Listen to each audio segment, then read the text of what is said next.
Hello ফেসবুকার্স, কী অবস্থা সবার?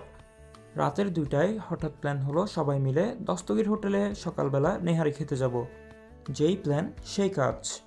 মাত্র 2 ঘন্টা ঘুমিয়ে সকাল 5টায় আমরা বেরিয়ে পড়ি দস্তগীর হোটেলের দিকে।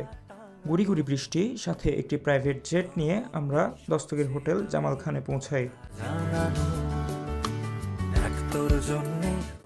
দেখতেই পাচ্ছেন এখানে অলরেডি অনেক মানুষ নেহারি খেতে চলে এসেছে।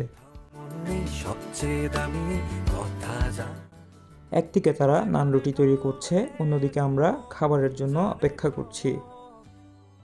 দস্তগীর হোটেল চট্টগ্রামের একটি ফেমাস হোটেল। এটি নেহারি, পায়া বা চট্টগ্রামের ভাষায় নলা কাজির জন্য বিখ্যাত হলেও এখানের রিভিউ খুব একটা ভালো পাওয়া যায় না। দেখতেই পাচ্ছেন আমাদেরকে গরম গরম সার্ভ করে দিয়েছে নেহারি।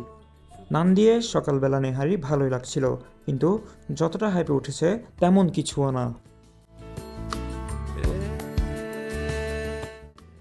খাবার দাবার শেষ হলেও ইমরান ভাইয়ের আড্ডা কখনো শেষ হবে না। অতঃপর আমরা দস্তগীর হোটেলের দিকে একটু জুম দিয়ে চাটা নিয়ে বাইরেই চলে যাই। বৃষ্টিস্নাত সকালের চা খেয়ে চলে যেতে হবে, কারণ এখন বাজে 7টা, আমার অফিস শুরু 9টায়।